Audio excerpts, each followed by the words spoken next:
दर्शकों, स्वागत है अध्यात्म और ज्योतिष के खास कार्यक्रम में। मैं आपके साथ देवभूमि ऋषिकेश उत्तराखंड से आचार्य आशीष। आप भी नीचे कमेंट बॉक्स में अपने परिचय के तौर पर अपना नाम या अपने शहर का नाम लिखकर हमारे कार्यक्रम का एक खास हिस्सा बन सकते हैं। बिना समय गंवाए हम लोग फटाफट चर्चा कर लेते हैं। मैं आज आपके साथ बात करूंगा सूर्य के साथ में राहु की युति या फिर अन्य ग्रहों की युति होती है तो इसका क्या फल रहता है। वैसे मैं युतियों को लेकर के लगातार चर्चा कर चुका हूं। पिछली सीरीज में मैं एक ग्रह के साथ, यानी कोई भी 2 ग्रह, 3 ग्रह, 4 ग्रह, 5 ग्रह, 6 ग्रह, 7 ग्रह जब युति कर बैठते हैं तो उस पर मैं चर्चा कर चुका हूं। लेकिन फिलहाल जब सूर्य के साथ में और राहु की युति होती है तो एक राहु एकमात्र ऐसा ग्रह है, क्योंकि युतियों में जब मैं चर्चा कर रहा था लगातार तो उसमें राहु की चर्चा हमने कहीं नहीं की। और बहुत सारे लोगों ने, क्योंकि राहु युति करके बैठते ही है ग्रह के कुंडली के अंदर, तो उस पर बहुत सारे कमेंट्स आ रही थी। बहुत सारे लोग पर्सनली भी पूछ रहे थे कि प्लीज या तो उस पर वीडियो बनाइए, हमें उसकी जानकारी दीजिए। तो मुझे लगा ये जानकारी आप तक पहुंचानी भी चाहिए। देखो, राहु एक ऐसा एक ग्रह है, राहु के बारे में अर्धकायम महावीर्यम चंद्रादित्य विमर्दनम सिंहकाग्र संभूतम तम राहु प्रणमाम्यहम। राहु के बारे में चर्चा आती है कि राहु एक तो अर्धकाय है, आधा शरीर, आप सब लोग जानते हैं, उसी का दूसरा हिस्सा केतु होता है, क्योंकि ये स्वरभानु नाम का दैत्य था और भगवान ने जो है इनका सिर छेदन किया था, इसलिए 2 भाग में यह विभक्त हो गया था।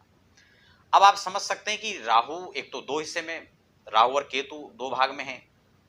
दूसरा फिर भी महाबलवान है, और इतना बलवान है कि सूर्य जैसे प्रबल प्रतापी ग्रह को भी यह ग्रसित कर लेता है, उसको भी ग्रहण कर देता है।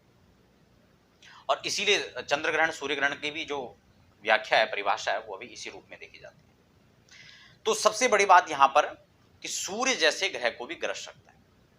सूर्य के राहु के साथ में जितने भी अलग अलग ग्रह आते हैं, आप चाहेंगे तो मैं अलग से वीडियो बनाऊंगा, वीडियो लंबी ना हो इसलिए मैं इस पर छोटी चर्चा कर रहा हूं। अलग अलग ग्रह के साथ में अगर राहु बैठता है तो अलग अलग योग का निर्माण होता है। इनको लेकर वैसे मैं चर्चा कर चुका हूं, नीचे डिस्क्रिप्शन में लिंक आप देख सकते हैं।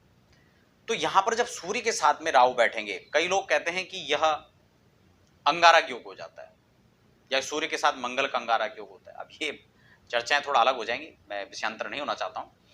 लेकिन सूर्य के साथ में राहु बैठेंगे तो ग्रहण योग बनेगा, सूर्य ग्रहण योग। ऐसे में सूर्य का जो फल है, लेकिन यहां पर एक चीज और भी है, घबराने की आवश्यकता नहीं है।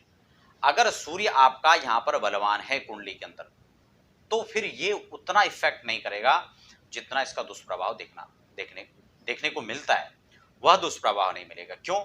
क्योंकि सूर्य यहां पर प्रबल है। तब इसकी जो दशा आएगी या कुंडली के अंदर है, उसका कम फल आपको प्राप्त होगा, उसका दुष्परिणाम बहुत ज्यादा नहीं मिलेगा। लेकिन अगर सूर्य वहां पर कमजोर है तो फिर ऐसी स्थिति में राहु यहां पर ज्यादा प्रभाव इसका रहेगा। ऐसे में सबसे पहले तो व्यक्ति को आत्मविश्वास की कमी हो जाती है। व्यक्ति कहीं ना कहीं मान सम्मान अपने जीवन में प्राप्त नहीं कर पाता, और प्राप्त कर पाता है तो स्थिर रूप से नहीं कर पाता।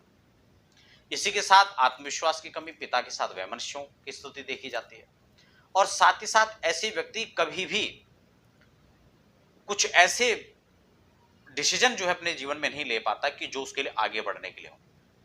अगर वह निर्णय लेता है, क्योंकि राहु यहां पर हमेशा भ्रांतियां पैदा उत्पन्न करता है, और ऐसे में व्यक्ति सटीक निर्णय नहीं ले पाता, जिससे उसके आगे जाने के जो मार्ग है वो अवरुद्ध हो जाते हैं।